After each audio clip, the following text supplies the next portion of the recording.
ഒരു പുതുയുഗ കേരളം സൃഷ്ടിക്കാൻ വേണ്ടിയിട്ടുള്ള ബജറ്റാണിതെന്നാണ്.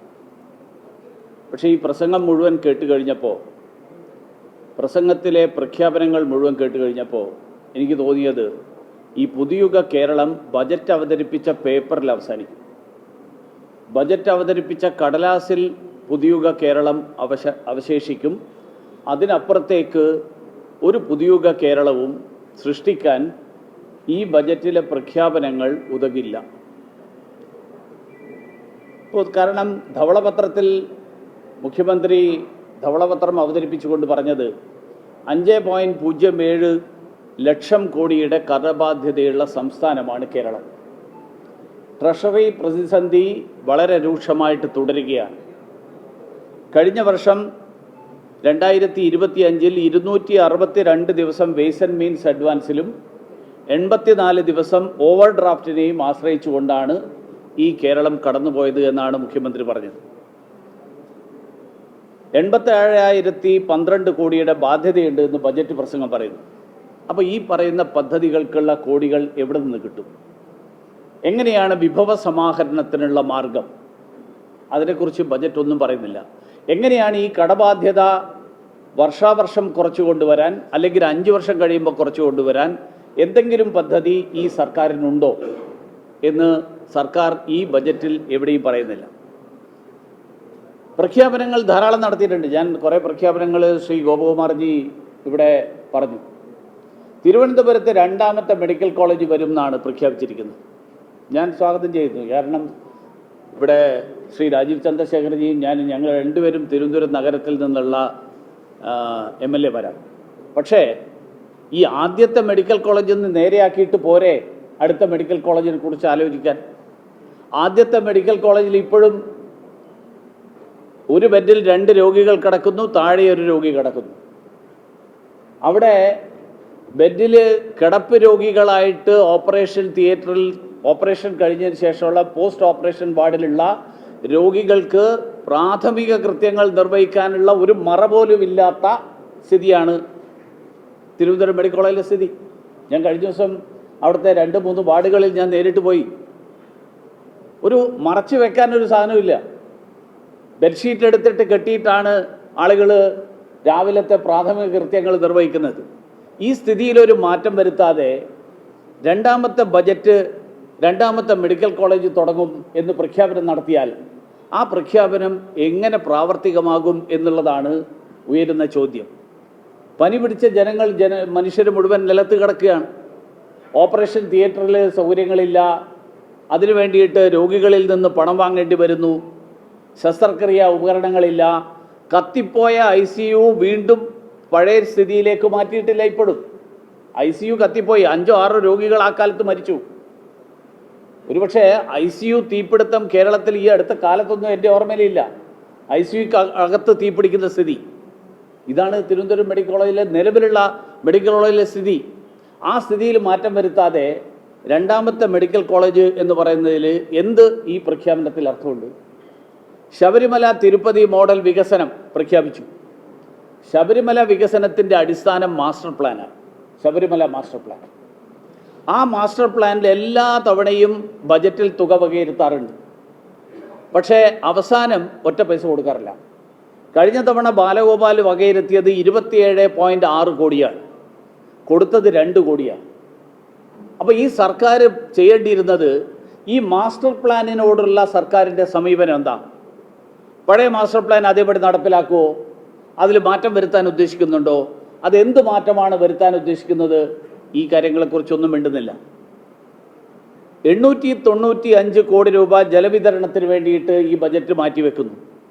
ജൽജീവൻ മിഷൻ നടപ്പിലാക്കുന്ന കാര്യത്തിൽ രാജ്യത്ത് ഏറ്റവും പിന്നിൽ നിൽക്കുന്ന സംസ്ഥാനമാണ് കേരളം. അങ്ങനെയുള്ള സംസ്ഥാനങ്ങളിലൊന്നാണ്. 50% താഴെയാണ് ഇംപ്ലിമെൻറ്റേഷൻ. അമൃത് 2ാം പദ്ധതി, അമൃത് 1-ലെ 500 സിറ്റികളിൽ ഒന്നായിരുന്നു തിരുവനന്തപുരം. അമൃത് 2-ലും തിരുവനന്തപുരം ഉൾപ്പെടുത്തിയിട്ടുണ്ട്. ഞാൻ പ്രതിനിധീകരിക്കുന്ന കഴക്കൂട്ടത്ത് അവിടുത്തെ ആവശ്യകതയുടെ 35 മുതൽ 40% മാത്രമേ ശുദ്ധജലം ലഭ്യമാകുന്നുള്ളൂ. ആ ഷോർട്ടേജ് വരുന്ന 60-65% അത് കണ്ടെത്താനുള്ള ഒരു പ്ലാനും ഇല്ല. ഗവൺമെൻറ് അമൃത് 2-ൽ പറയുന്ന റീയൂസ്, സീവേജ് വെള്ളത്തെ ഉപയോഗിക്കാനുള്ള പദ്ധതി, വീണ്ടും ഉപയോഗിച്ച വെള്ളത്തെ റീജനറേറ്റിംഗ് വാട്ടർ ബോഡീസ്, ഇത്തരത്തിലുള്ള ഒരു പദ്ധതിയും ഈ ബജറ്റിൻ്റെ വിശദാംശങ്ങളിൽ അടക്കം ഒന്നും വന്നിട്ടില്ല. അപ്പോൾ ഇതിനെക്കുറിച്ചൊന്നും നയമില്ലാതെ 895 കോടി രൂപ പ്രഖ്യാപിക്കുന്നു എന്ന് പറഞ്ഞാൽ എന്താ അർത്ഥം? മാത്രമല്ല, നമ്മൾ ഇന്നലെ മാധ്യമങ്ങളൊക്കെ റിപ്പോർട്ട് ചെയ്തല്ലോ, നിങ്ങളെല്ലാവരും റിപ്പോർട്ട് ചെയ്തു, സേഫ് ഡ്രിങ്കിങ് വാട്ടറിൻ്റെ കാര്യത്തിൽ ഏറ്റവും കൂടുതൽ സ്കേർസിറ്റി അനുഭവിക്കുന്ന സംസ്ഥാനമായിട്ട് കേരളം മാറിയിരിക്കുക. ശുദ്ധജല ദുർലഭത ഏറ്റവും കൂടുതൽ നിൽക്കുന്ന സംസ്ഥാനമായിട്ട് കേരളം മാറിയിരിക്കുകയാണ്. കേരളം ഹൈജീൻ്റെ കാര്യത്തിൽ, ഹെൽത്തിൻ്റെ കാര്യത്തിൽ, ആരോഗ്യ മേഖലയുടെ കാര്യത്തിൽ 1-ാം സ്ഥാനത്ത് നിൽക്കുന്ന സംസ്ഥാനമാണെന്നാണ് നമ്മൾ ഇത്രയും കാലം അഭിമാനിച്ചിരുന്നത്. ആ സംസ്ഥാനത്ത് കുടിക്കാനുള്ള വെള്ളം പോലും, സുരക്ഷിതമായിട്ടുള്ള കുടിക്കാനുള്ള വെള്ളം, ആ കുടിക്കാനുള്ള വെള്ളം കഴിയാത്തതിൻ്റെ പേരിലാണ് ഷിഗല്ല പോലെയുള്ള അസുഖങ്ങൾ പടർന്നു പിടിക്കുന്നത്. മലേറിയ തിരിച്ചു വരുന്നു എന്ന് പറയുന്നു. പകർച്ചവ്യാധികൾ ഓരോ വർഷവും വർദ്ധിച്ചു വരുന്നു. ഇതിന് പരിഹാരം കണ്ടെത്താതെ, ഇതിനുള്ള മാർഗങ്ങളില്ലാതെ 895 കോടി രൂപ പ്രഖ്യാപിച്ചത് കൊണ്ട് എന്തെങ്കിലും കാര്യമുണ്ടോ? പിന്നെ നമ്മുടെ മുഖ്യമന്ത്രി ഈ വേൾഡ് കപ്പിൻ്റെ അവസരത്തിൽ ഒരു ഫുട്ബോൾ സ്റ്റേഡിയം പ്രഖ്യാപിച്ചു. എനിക്ക് തോന്നുന്നു ബാലഗോപാൽ കഴിഞ്ഞ കൊല്ലം പ്രഖ്യാപിച്ച കണ്ണൂരിലെ സ്റ്റേഡിയത്തിൽ ഇപ്പോൾ കളി നടക്കുന്നുണ്ടെന്നാണ്. വേൾഡ് കപ്പ് ബാലഗോപാലും കഴിഞ്ഞ കൊല്ലം പ്രഖ്യാപിച്ചതാ, വേൾഡ് കപ്പിന് പറ്റുന്ന വിധത്തിലുള്ള ഒരു ഫുട്ബോൾ സ്റ്റേഡിയം. അപ്പോൾ ഈ പ്രഖ്യാപനങ്ങൾ ഓരോ ധനകാര്യമന്ത്രിമാർ ഓരോ ബജറ്റ് വരുമ്പോൾ ഇതുപോലെയുള്ള വലിയ പ്രഖ്യാപനങ്ങൾ നടത്തുക, അത് കഴിഞ്ഞിട്ട് ആ പ്രഖ്യാപനവുമായിട്ട് ഒരു തരത്തിലുള്ള ബന്ധമില്ലാത്ത കാര്യങ്ങൾ നടക്കുക. ഇന്നിപ്പോൾ കേരളത്തെ അന്താരാഷ്ട്ര നോളജ് സിറ്റി, നോളജ് വാലി, പുതിയ പേരുകളാണ്. Knowledge Valley, global hub. നമ്മുടെ ബിന്ദു ടീച്ചർ കേരളത്തിലെ സർവകലാശാലകളെ മികവിൻ്റെ കേന്ദ്രങ്ങളായിട്ട് മാറ്റുമെന്ന് പറഞ്ഞതാണ്. പക്ഷേ ബിന്ദു ടീച്ചറുടെ മികവിൻ്റെ കേന്ദ്രങ്ങൾ കാരണം കേരളത്തിലെ കുട്ടികൾ മുഴുവൻ നാടുവിടുകയാണ് പഠിക്കാൻ വേണ്ടി പുറത്തേക്ക്.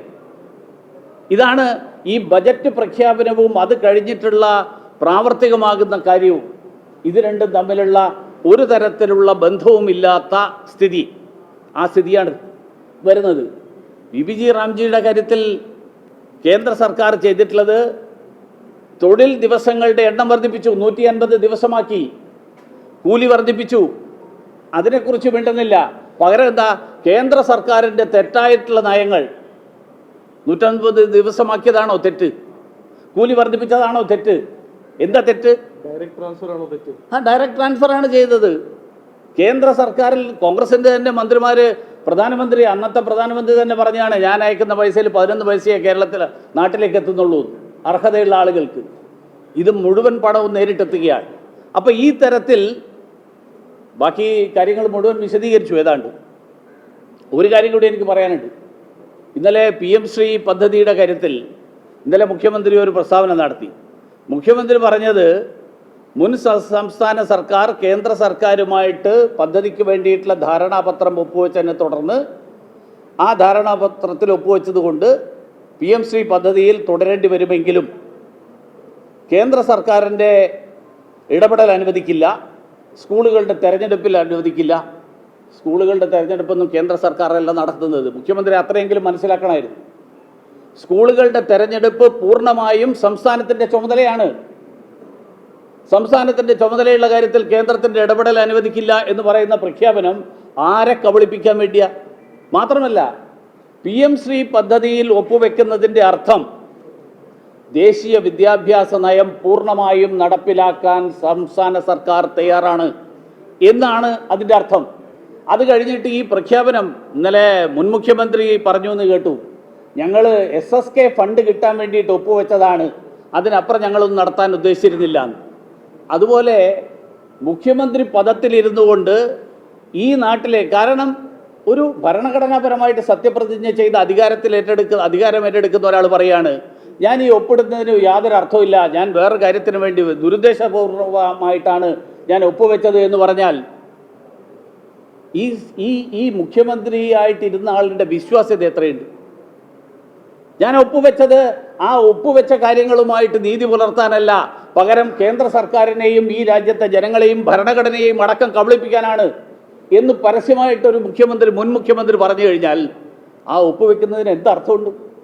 മാത്രമല്ല ഈ NEP പറയുന്നത് എന്താ? NEP PMCയിൽ എന്താ പറയുന്നത്? 14,500 സ്കൂളുകൾ രാജ്യവ്യാപകമായിട്ട് തിരഞ്ഞെടുക്കും. കുട്ടികൾക്ക് സന്തോഷകരവും ഗുണമേന്മയും ഉള്ളതുമായിട്ടുള്ള വിദ്യാഭ്യാസം ഉറപ്പാക്കുന്നു. എതിരാണോ കേരള ഗവൺമെൻറ് അങ്ങനെ ഒരു വിദ്യാഭ്യാസം നൽകുന്നതിന്? മനപ്പാഠ പഠനത്തിന് പകരം കഴിവിൻ്റെ വികസനത്തിന് പ്രാധാന്യം നൽകുന്നു. കേരള സർക്കാർ അക്കാര്യത്തിൽ എതിരാണോ? വിമർശനാത്മക ചിന്തയും ശാസ്ത്രീയ മനോഭാവവും വളർത്തുന്നു. കേരള സർക്കാർ എതിരാണോ ഇക്കാര്യത്തിൽ? ഇന്ത്യൻ മൂല്യങ്ങൾ വിദ്യാഭ്യാസത്തിൽ ഉൾപ്പെടുത്തി കുട്ടികളുടെ വ്യക്തിത്വ വികസനം ലക്ഷ്യമിടുന്നു. കേരള സർക്കാർ എതിരാണോ ഇക്കാര്യത്തിൽ? സ്കൂളുകളിൽ മികച്ച അടിസ്ഥാന സൗകര്യങ്ങൾ ഒരുക്കാനും മാതൃഭാഷയിൽ പ്രാഥമിക വിദ്യാഭ്യാസം പ്രോത്സാഹിപ്പിക്കാനും സാങ്കേതിക വിദ്യയുടെ ഉപയോഗം ശക്തിപ്പെടുത്താനും 21ാം നൂറ്റാണ്ടിലെ കഴിവുകൾ വികസിപ്പിക്കാനും നയം ഊന്നൽ നൽകുന്നു.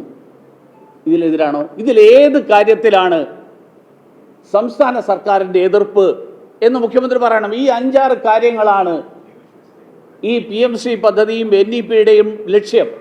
ഇതിലേത് കാര്യത്തിലാണ് മുഖ്യമന്ത്രിക്ക് എതിർപ്പ്? അപ്പോൾ ഈ പ്രഖ്യാപനങ്ങൾ നടത്തുന്നതും പിന്നീട് അതിൽ നിന്നൊക്കെ കരണം മറിഞ്ഞ് പ്രാവർത്തികമാക്കുന്നതും ഇത് കുറേ കാലമായിട്ട് തുടർന്നുകൊണ്ടിരിക്കുകയാണ്. ഈ സാഹചര്യം കേരളത്തിലെ ജനങ്ങൾ തിരിച്ചറിയും. പ്രതിപക്ഷത്തിരുന്നപ്പോൾ ഇവിടെ പറഞ്ഞല്ലോ 56,000 കോടിയുടെ കടമുള്ള അല്ലെങ്കിൽ കിഫ്ബി, ആ കിഫ്ബി പ്രതിപക്ഷ നേതാവായിരുന്ന 5 കൊല്ലക്കാലം പറഞ്ഞത് ഇത് വലിയ വെട്ടിപ്പണെന്നാണ്, ഇത് വലിയ സ്കാമാണെന്നാണ്. ഇപ്പോൾ അത് വലിയ റിഫോമായി, അതിൽ വലിയ പരിഷ്കാരം വരുത്താൻ പോകുന്നു എന്നാണ് പറയുന്നത്. അപ്പോൾ ഇന്നലെ വരെ വലിയ തട്ടിപ്പായിരുന്ന കാര്യം ഇന്ന് പരിഷ്കാരമാകുന്നതെങ്കിൽ അതിൻ്റെ മാനദണ്ഡം എന്താ? ഒന്നുകിൽ ഇന്നലെ പറഞ്ഞത് രാഷ്ട്രീയ പ്രേരിതമാണ്, അല്ലെങ്കിൽ ഇന്ന് പറയുന്നതിന് ഒരർത്ഥമില്ല. പകരം ഈ കിഫ്ബിയെക്കുറിച്ച് ഈ സർക്കാരിൻ്റെ വിലയിരുത്തൽ എന്താണ്? എന്താണ് കാഴ്ചപ്പാട്? കിഫ്ബിയെ പറ്റിയിട്ടുള്ള മുഴുവൻ പദ്ധതികളെപ്പറ്റിയും ആ കിഫ്ബിക്ക് വേണ്ടി അനുവദിച്ച തുക, നടപ്പായതിൻ്റെ വിശദാംശങ്ങൾ, ആ വിശദാംശങ്ങൾ വിശദമായിട്ടുള്ള ഒരു വിവരങ്ങൾ പുറത്തിറക്കാൻ സംസ്ഥാന സർക്കാർ തയ്യാറാവണം. കഴിഞ്ഞ തവണ പറഞ്ഞതൊക്കെ ആ പറഞ്ഞ കാര്യത്തിൽ ഉറച്ചു നിൽക്കുന്നുണ്ടെങ്കിൽ. അതുകൊണ്ടാണ് ഞാൻ പറഞ്ഞത് ഈ ബജറ്റ് പുതുയുഗ കേരളം ബജറ്റ് തയ്യാറാക്കിയ കടലാസിൽ അവശേഷിക്കും. കേരളത്തിൽ പുതുയുഗ കേരളം ഉണ്ടാകാൻ ഈ ബജറ്റ് കാരണം സാധ്യമല്ല. കേന്ദ്രത്തിനെതിരായിട്ട് വിമർശിക്കുമ്പോൾ ആ വിമർശനം അസംബന്ധമാണെന്നാണ് ഞങ്ങൾ പറഞ്ഞത്. ആ വിമർശനത്തിൽ ഒരു അടിസ്ഥാനമില്ലെന്നാണ്.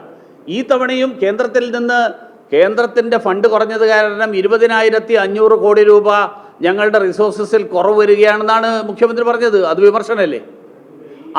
അതിലെ വസ്തുത എന്താ?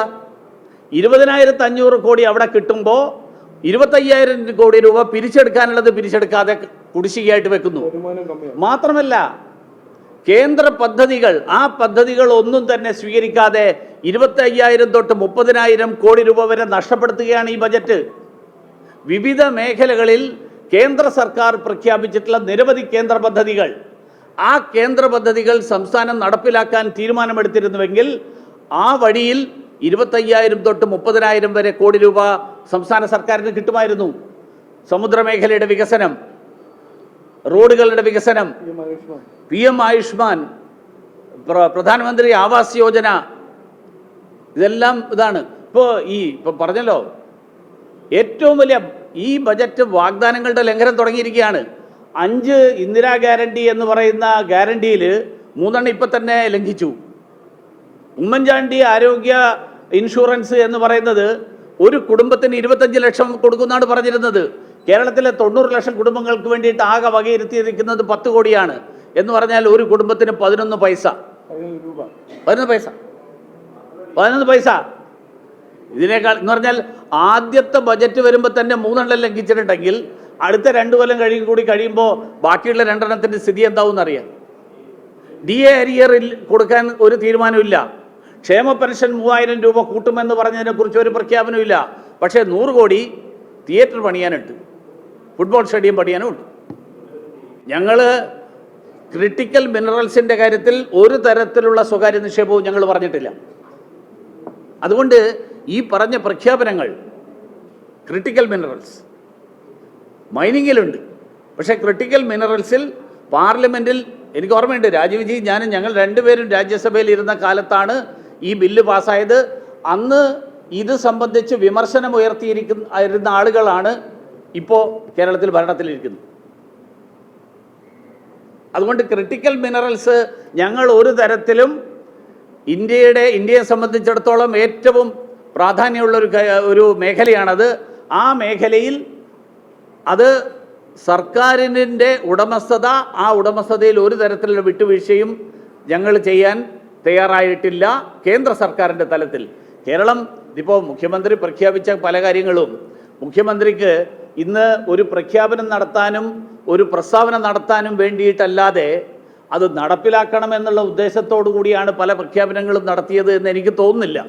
അതുകൊണ്ട് ഇതിലേതൊക്കെയാണ് വാസ്തവത്തിൽ അവർ നടപ്പിലാക്കാൻ ഉദ്ദേശിക്കുന്നത്, ഏതൊക്കെയാണ് ബജറ്റിൽ പ്രസംഗത്തിന് വേണ്ടി മാത്രം, കയ്യടിക്ക് വേണ്ടി മാത്രം ഉണ്ടാക്കിയിരിക്കുന്നത് എന്നുള്ളത് വരും ദിവസങ്ങളിൽ നമുക്ക് തിരിച്ചറിയാൻ പറ്റും. അതപ്പോൾ നമുക്കറിയാം അതിനെക്കുറിച്ച് ബാക്കി കാര്യങ്ങൾ.